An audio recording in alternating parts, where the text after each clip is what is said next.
তোমাদের হাতেই বাংলাদেশ নিরাপদ। The young generation, the future heroes and icon of Bangladesh. আমরা দেখেছি যত জুলুম, যত ফ্যাসিবাদ, যত অন্যায়, যত অত্যাচার, সব কিছুকে তোমরা দুমড়ে মুচড়ে সত্যের পয়গামকে 56,000 বাংলাদেশের প্রতিটি ইঞ্চি মাটিতে ছড়িয়ে দিয়েছো তোমরা।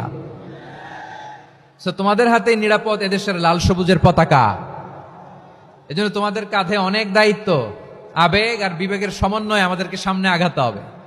বাংলাদেশকে রিবিল্ড করতে হবে। লেটস রিবিল্ড আওয়ার নেশন, ঠিক কিনা বলেন?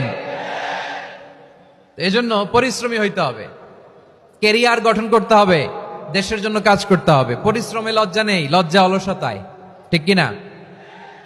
পরিশ্রম করলে যে গা থেকে ঘাম ঝরে, এখানে যে লোনা পানি ঝরে, এই লোনা পানিতে জন্মায় সফলতার বীজ। আমার বারুয়াখালীর যুবক শ্রেণী, যুবক ভাইরা, পরিশ্রমী হইতে হবে। ফ্যামিলির জন্য, নিজের জন্য, দেশের জন্য আমাদের কাজ করতে হবে। রাজি আছি তো সবাই? আল্লাহ সবাইকে কবুল করুক, আমরা পড়ি আমিন। বাংলাদেশে ফজরের নামাজে প্রত্যেক মসজিদে যখন তাসবিহ পড়ে, ইমাম সাহেব এটা তালিম দেয় না, তালকিন দেয় না? প্রিয় বারুয়াখালীবাসী, মুখস্থ আছে না সবার? জি ইনশাআল্লাহ। আজকে সূরাতুল হাশরের এই শেষ 3 আয়াতের তাফসীর আপনাদের সামনে উপস্থাপন করার চেষ্টা করব ইনশাআল্লাহ। কোরআনের অনেক জায়গায় আল্লাহ তাআলা নিজের পরিচয় দিয়েছেন। নিজের পরিচয় তিনি বিভিন্ন আয়াতে, বিভিন্ন সূরায় পেশ করেছেন। 3টি জায়গায় খুব এক্সক্লুসিভলি আল্লাহ তাআলা নিজের পরিচয় দিয়েছেন। এক হচ্ছে সূরা বাকারার 255 নম্বর আয়াতে, মানে আয়াতুল কুরসি। এর মধ্যে 9টা বাক্য আছে, 9টা বাক্য মিলে একটা আয়াত।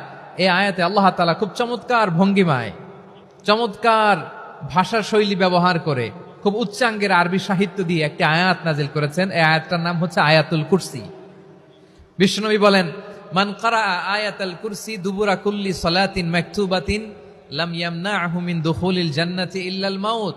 প্রত্যেক ফরজ নামাজের পরে যে আয়াতুল কুরসি পড়বে, তার জান্নাতে যাওয়ার ক্ষেত্রে আর কোনো বাধা থাকে না, একটা জিনিস ছাড়া, সেটা হচ্ছে মৃত্যু, মরণ। লোকটা মরে না তাই জান্নাতে যায় না, মরলেই জান্নাতি। এই আয়াতুল কুরসির এই আয়াতে আল্লাহ তাআলা খুব স্পষ্টভাবে নিজের পরিচয় তুলে ধরেছেন। আবার সূরাতুল ইখলাসের ভেতরে আল্লাহ তাআলা খুব চমৎকার ভঙ্গিমায় তিনি নিজের পরিচয় তুলে ধরেছেন।